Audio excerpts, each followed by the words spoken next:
Premièrement, j'aimerais ça revenir sur quand tu te dis « je suis poche ». Ton cerveau, c'est juste un exécutant. Donc, il y a plein de circuits qui, selon ta pensée, ton émotion, eh bien, il va se diriger vers « OK, je suis poche, OK, ça va faire quoi? » Ça va faire, premièrement, que j'ai une énergie qui est poche, qui n'est pas à son optimal. Et ça va créer aussi un stress, une anxiété qui va faire que j'ai peur de, justement, d'être poche, de ne pas réussir. Alors, à ce moment-là, qu'est-ce que ça va venir faire? C'est que toute mon énergie est sur le stress. Il m'en reste plus pour réfléchir, il m'en reste plus pour apprendre, il m'en reste plus pour me révéler à moi-même ce talent-là parce que il est tout pris dans mon mécanisme de survie que j'aime bien dire. Et là, à ce moment-là, eh bien, tu vois, c'est pas possible.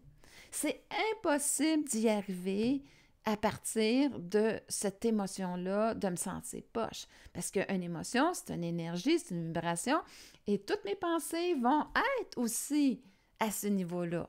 Donc, mes pensées vont être poches. Je n'arriverai pas à avoir une idée brillante, à me sentir brillant, parce que, justement, je suis en train de vibrer cette énergie-là qui est poche. Et à ce moment-là, ben, sais-tu quoi? Tu te le fais subir. Je veux juste que tu te rendes compte que moi, la plus grande prise de conscience que j'ai prise à travers toutes les 20 ans de coaching que j'ai fait, c'est vraiment que, dans le fond, on a subi dans le ventre de notre mère une énergie, une réalité. Et ce qui est vraiment poche, c'est qu'on l'a acheté et que ce mécanisme-là nous a appris à s'adapter à celui-ci, à cette réalité-là, à dégager une image de nous-mêmes. Et là, à ce moment-là, bien, je me bats continuellement à cette image-là que j'ai achetée de moi-même à travers ce que j'ai subi de mon environnement, de ce que j'en ai compris. Mais en même temps, tu sais quoi? La vie n'est pas si mal faite que ça. Parce que dans le fond, tu le portais à l'intérieur de toi. C'est ton plan d'incarnation. Alors, c'est à toi d'en prendre la responsabilité et à quelque part de dire non, là, ça suffit. C'est pas vrai que je suis une personne qui est poche. Peut-être que je ne suis pas à ma place. Peut-être aussi que j'essaie de répondre aux exigences de la société, de mes parents. Mais je veux débarquer de ça pour commencer à être fidèle à moi-même. Parce que dans cette énergie-là, de cette fréquence vibratoire-là de poche, je ne pourrais pas accéder à ce qu'il y a de meilleur en moi. OK? C'est impossible. Essaye pas. Tu vas toujours te battre. Cette énergie-là va te faire sentir que tu n'es pas à la hauteur, que tu es poche. Parce que tu ne peux pas être parfait. L'idée dans la vie, ce n'est pas d'être parfait, c'est de trouver ce qu'on aime faire, ce qui nous appelle, et d'évoluer peu à peu à ce que ce talent-là se révèle, de la façon qu'on va le véhiculer, parce qu'un talent peut se véhiculer de différentes façons. Je peux être très bonne à l'écoute, je vais utiliser ça pour écouter mes enfants, mes élèves, ou écouter des personnes qui sont en fin de vie, peu importe le véhicule que je vais préférer, qui va être ma couleur à moi, eh bien, tu vois comment il y a une gamme complète qui peut y être.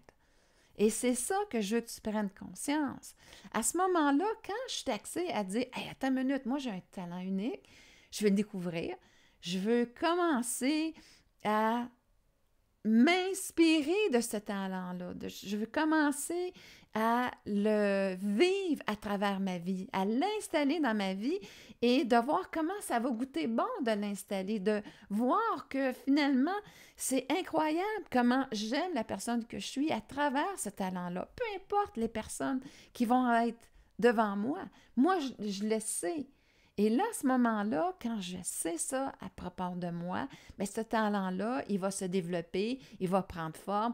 Et là, à ce moment-là, eh bien, de plus en plus, je vais être fidèle à moi-même, je vais être dans la bonne position pour le développer, l'améliorer, en prendre toute conscience de comment je veux le véhiculer pour qu'il soit à mon service. Et c'est quoi la différence être à mon service, mon talent, au lieu que ça soit au service des autres? Bien, c'est super important. À mon service, c'est qu'en premier, je vais le faire dans justement selon mes valeurs à moi, mes convictions à moi et aussi dans ma couleur à moi. Et à ce moment-là, eh bien, c'est pas pour les autres en premier lieu, je vais le faire. Ah, ça va avoir un impact fantastique sur les autres. Mais en premier lieu, ça va être pour aimer la personne que je suis, pour avoir beaucoup de satisfaction de ce que j'offre, de la couleur que j'ai. Et là, à ce moment-là, ça va tout prendre un sens. Par contre, si j'arrive à être au service, alors là, je cherche la reconnaissance extérieure par rapport à ce que je vais offrir comme talent. Et là, à ce moment-là, mais j'ai plus de pouvoir. J'ai plus de pouvoir sur moi, j'ai plus de pouvoir parce que je l'ai complètement laissé aux autres. Et là, à ce moment-là, ben, je vais vouloir tout le temps aller chercher cette approbation-là pour ressentir que je mérite l'amour des autres, la reconnaissance des autres. Désolée, c'est pas la voie à suivre du tout, du tout, du tout.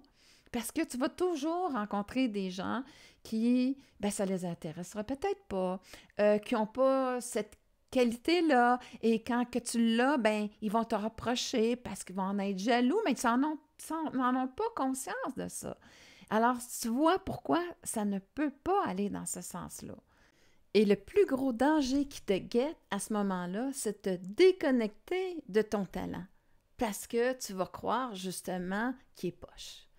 Et ça, c'est vraiment pas ce que tu veux te faire subir dans ta vie. Tu veux arriver à t'aimer, alors tu dois t'enligner avec celui-ci, avec sa valeur et en prendre conscience. C'est ton travail à toi. C'est le plus important que tu auras à faire parce que c'est celui qui va te conduire vers un véritable bonheur,